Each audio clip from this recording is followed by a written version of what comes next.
के दुखवा जाके के करा से बताई हम हो, के करा से बताई हो।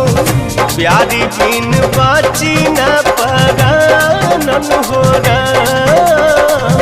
प्यारी बिन बाची नहीं परानन हो